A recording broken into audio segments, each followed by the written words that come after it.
दूर एक गांव था। उस गांव में एक बरगद का पेड़ था।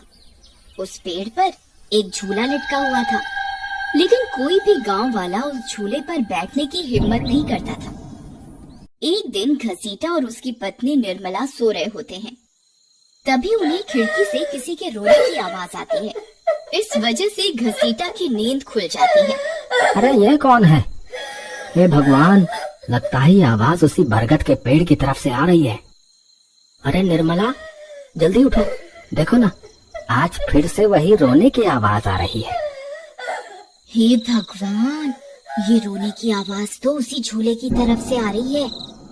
तुम डरो नहीं, मैं अभी देखता हूँ। फिर घसीटा खिड़की की तरफ जाता है तो उसकी आंखें फटी की फटी रह जाती हैं।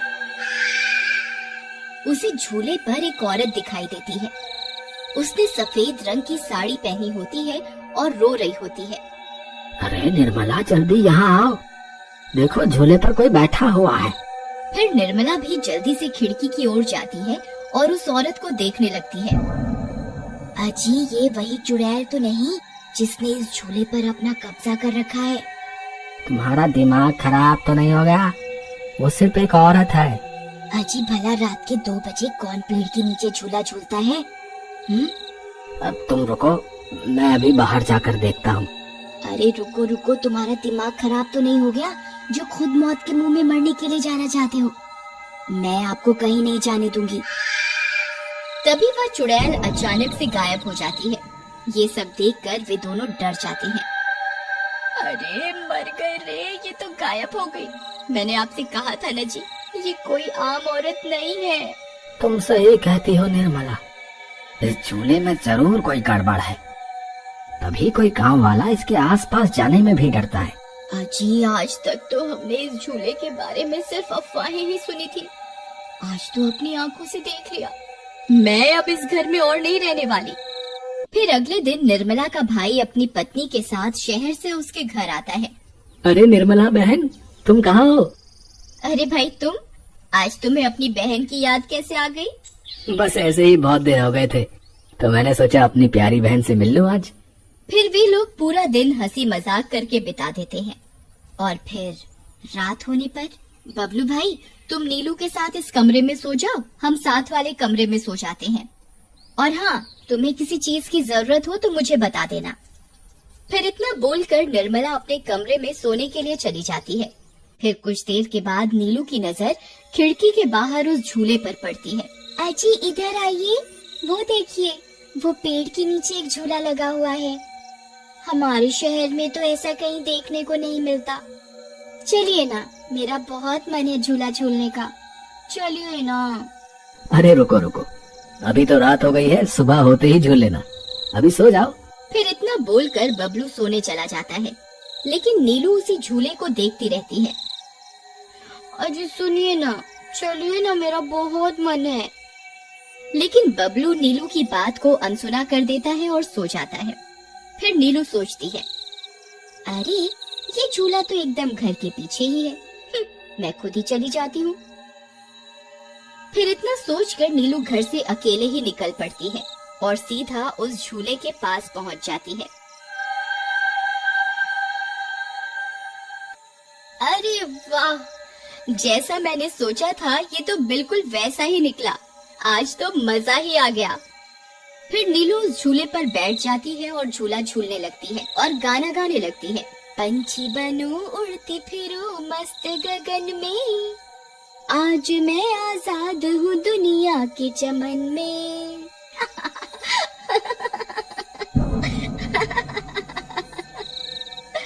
अरे वाह। फिर नीलू कुछ देर रात खुशी खुशी झूला झूलती रहती है। अरे वाह, आज तो मजा ही आ गया। चलो अब घर चलती हूँ, अगर इनकी नींद खुल गई तो ये बहुत नाराज हो जाएंगे। फिर जैसे ही नीलू उस झूले से उतरने लगती है तो उसे महसूस होता है कि किसी ने उसे पकड़ कर रखा है और वो झूले से नीचे नहीं उतर पा रही। वो बहुत डर जाती है। अरे अरे ये क्या, कौन है जिसने मुझे पकड़ कर रखा है? वो इधर उधर देखती है लेकिन उसे कोई दिखाई नहीं देता। अरे मर गई रे, मैं इस झूले से क्यों नहीं उतर पा रही? बचाओ बचाओ, कोई है? अजी सुनते हो, मेरी मदद करो। तभी नीलू की आवाज सुनकर बबलू की नींद खुल जाती है। निर्मला और घसीटा भी उठ जाते हैं और भागते हुए बबलू के पास आते हैं। अरे बबलू, ये तो नीलू की आवाज थी ना, वो कहाँ है? तभी घसीटा की नजर उस झूले पर पड़ती है। उसे नीलू उस पेड़ के नीचे पड़ी हुई दिखाई देती है। हे भगवान, ये क्या अनर्थ हो गया? नीलू उस झूले के पास कैसे चली गई? फिर वे तीनों भागते हुए उस झूले के पास जाते हैं। उन्हें नीलू वहाँ बेहोश पड़ी हुई मिलती है। हे भगवान, ये तुम्हें क्या हो गया नीलू?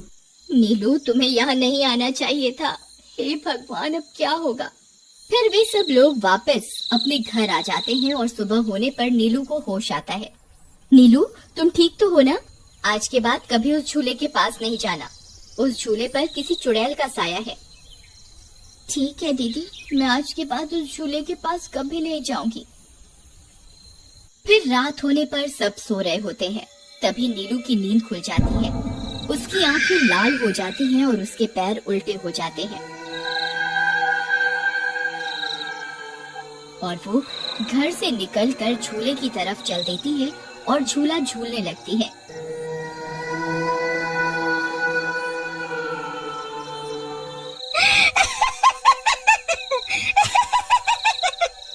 उसकी हंसी सुनकर उन सबकी नींद खुल जाती है।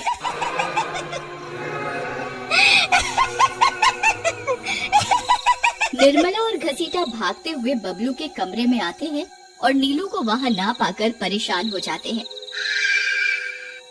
हे भगवान, अब ये नीलू कहाँ चली गई? फिर वे सब खिड़की से झांक कर देखते हैं तो उनकी आंखें फटी की फटी रह जाती हैं। नीलू झूला झूल रही होती है। अरे मर गए रे, ये नाक मीठी तो फिर से झूला झूलने चली गई। अरे बेवकूफ बबलू, अपनी पत्नी को संभाल कर नहीं रख सकता क्या? देख, तेरी पत्नी आधी रात को कैसे झूला झूल रही है। दीदी, मुझे माफ कर दो। मैंने इसे समझाया भी था कि उस झूले की तरफ कभी मत जाना। अरे जल्दी चलो, हमें अभी नीलू के पास जाना होगा, कहीं कोई अनर्थ ना हो जाए। फिर वे तीनों भागते हुए उस झूले के पास पहुंच जाते हैं। ए नास मीठी नीलू, चल जल्दी से इस झूले से नीचे उतर। तुझे कल भी समझाया था ना इस झूले की तरफ नहीं जाना। एक बार में समझ नहीं आता क्या?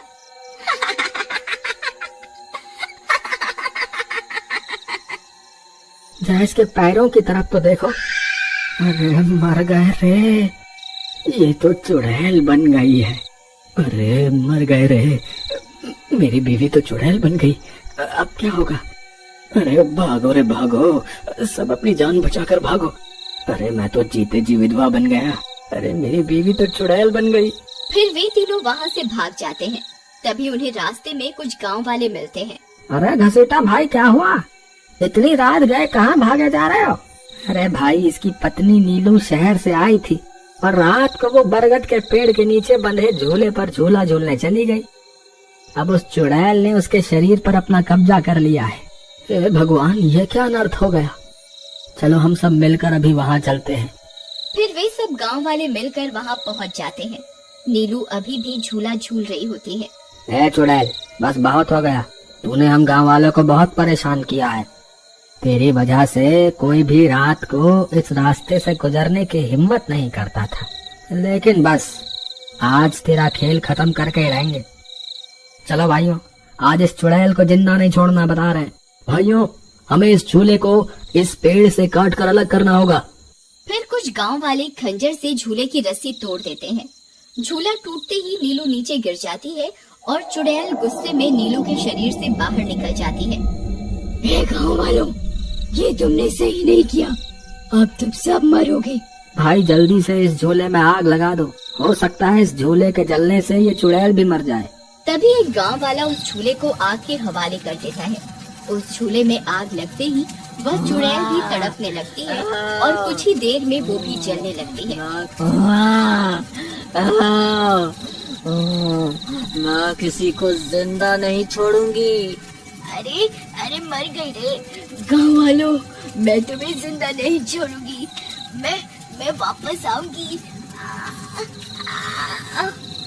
फिर देखते ही देखते चुड़ैल जलकर राख हो जाती है और गांव वालों को उस भूतिया झूले से छुटकारा मिल जाता है।